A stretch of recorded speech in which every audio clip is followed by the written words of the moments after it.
what's in the box.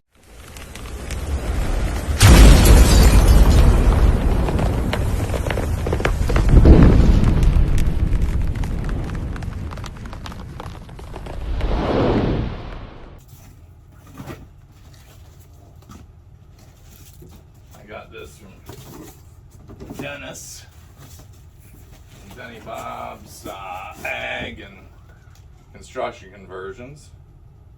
Includes some instructions for me. That was nice of him. He sent me a video too on how to operate it all. He packaged it very well.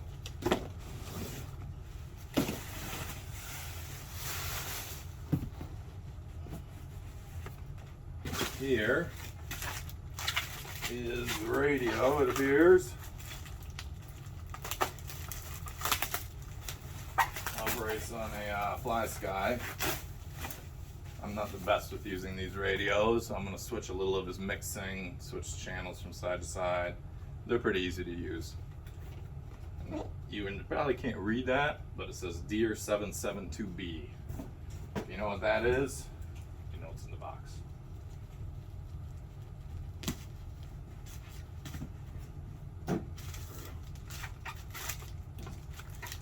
Keep teasing everybody with just opening pieces of it instead of getting the machine out.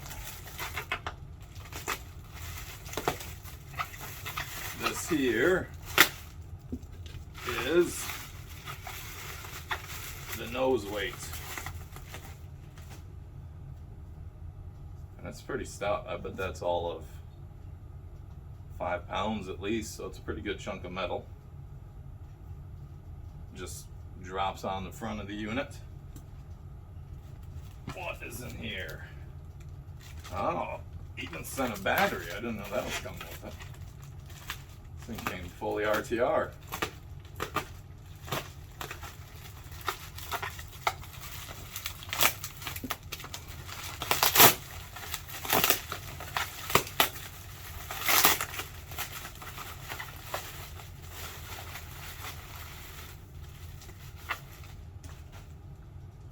Pretty long one.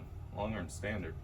5,000 milliamp, 50C, 3S. Yep, operates on 3S XT60s. This will get changed to an EC/IC3 for me to work with everything I've got. And it looks like that's everything. Now we can get to the real deal.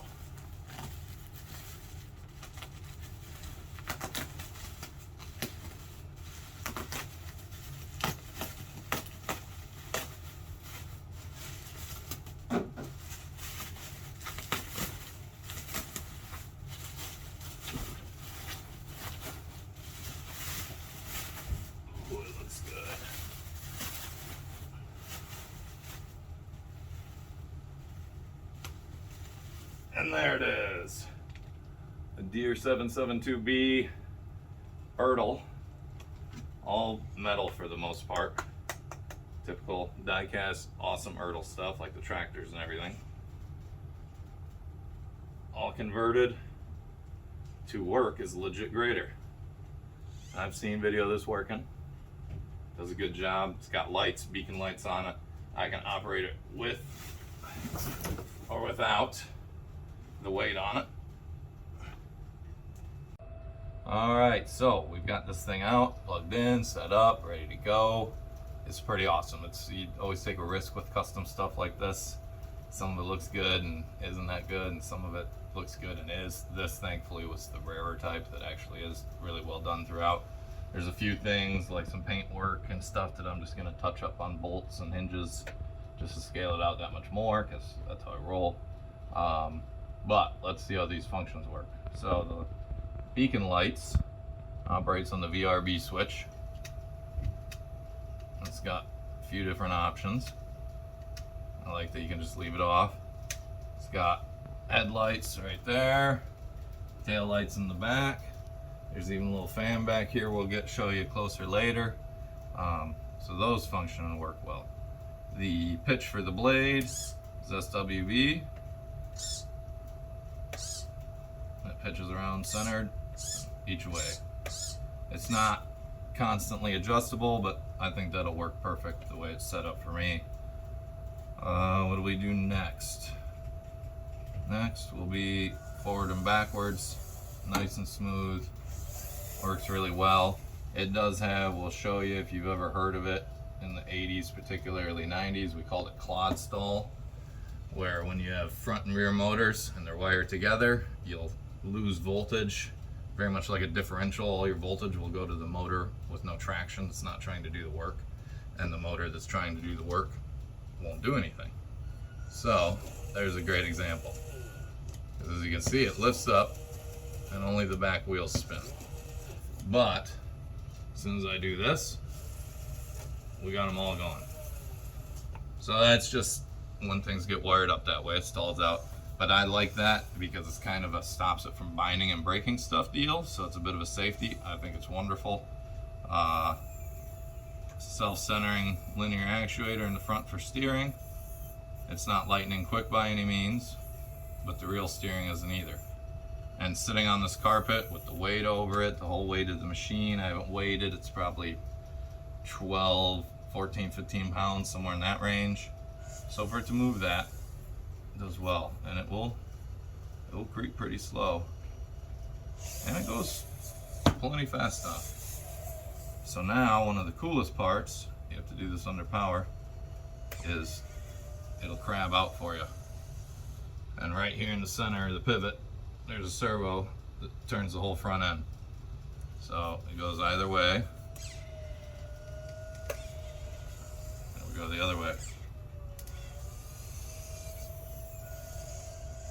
So all in all, it's pretty nifty. The blade is non-self-centering stick, so you just push it where you want and it stays there, which is nice and handy. Makes it easier to operate. He did a whole interior with the guy. It is nice and decked out and well built. So what we'll do now is we'll get the camera up close to everything, show you how the rat's nest of wiring, everything's working, the weight comes off, all the details on it, and then we'll compare it to another piece of equipment I have, maybe 2 or 3 of them. We'll see how much stuff we want to dig out of the boxes, and that'll give everyone a perspective. But I think it's the perfect size and can do exactly what I wanted to do, so I feel really lucky to have found this right shortly after it was posted and scored it. So we'll start with where all the guts of it are, so to speak. I've got a little fan right here working, a couple weights right there, some wiring. It's a bit of a rat's nest, but it is tight in there, and it's all done fairly well. I'll probably go through and shorten some wires maybe and loom it and clean it up, but it all fits. There are magnets that hook it up so it sticks down nicely. This battery sent with it is pretty long. It's maybe that much longer than a standard one, so if I change that out, we'll be better off. And it takes a little bit of doing to get the wires right to close that properly. I'm not even gonna worry about it right now, but that's easy. All the hinges are done well, tough. I'll paint all that stuff, all these bolts, this rod end, all this kind of stuff. I'm obviously not gonna paint the cylinder part of the actuator because that would be shiny in real life, but since it's die cast, all the details on it are nice. The linear actuator for the steering is right there. The wiring is right there. This is nifty. It looks just like the old weights you can take on and off. There's 2 little holes there. You can run it with or without.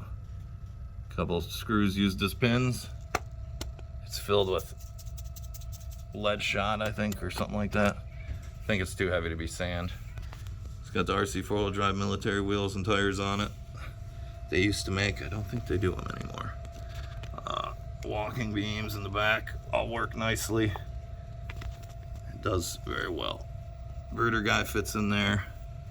The doors are made to open on both sides. It's got a steering wheel and controls on there. Got a nice seat, controls on the other side of it. It's pretty darn clean in there. And the doors operate wonderfully. So yeah, I'm thrilled with it. It was a good buy.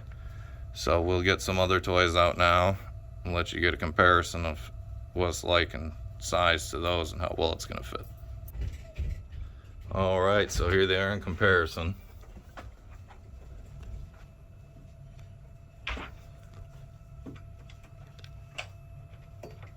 Fits in well. I mean, it's not a huge road grader in those terms, but I mean, for what I wanted, it's like you would have seen some years ago, grading your dirt road and stuff when those still existed. There aren't many left today, but yep, checking all my boxes. So, and then of course, you get with the ram here in the background. It's super tiny, but the tire comparison size between the grader and that, the size of the tires compared to the tracks on that. I mean, it's here on the small size, but it'll look great in videos and pictures, and way more importantly, it's gonna be fun as hell to drive. So that's what I'm looking forward to. Now, I guess what we'll do is get some quick video of it driving around a little bit more so you can see how it works, and then we'll go all good.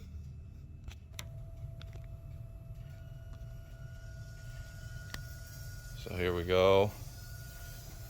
Give you a view of what it looks like moving around. It's not going to be moving any dirt or anything, but see how the steering works. Blade pitches. And we'll get the crab walk going. You can see the nose pivot. And that makes the turning radius way better.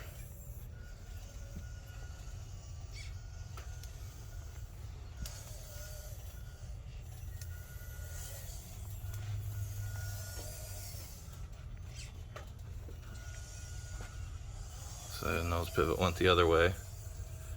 Now you can crab walk it, so it's going straight. Now it's back straight.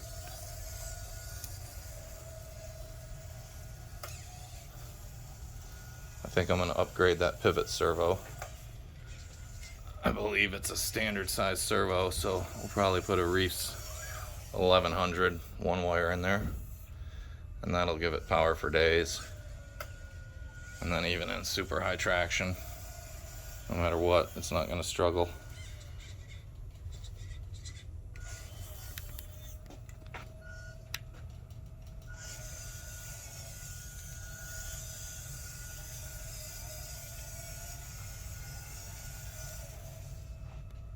And back home and parked with its brothers and sisters. So there it is, the new road grader tour. That's what was in the box. So if you see me at events, whatnot, all my buddies and stuff, you know, we're gonna have a lot of fun with this thing. All right, peace. But wait, there's more. So I forgot to show you guys, the blade pitches from side to side too, on the y-axis. So we've got up, pitching, it'll pitch way down. There we go. And all the way down.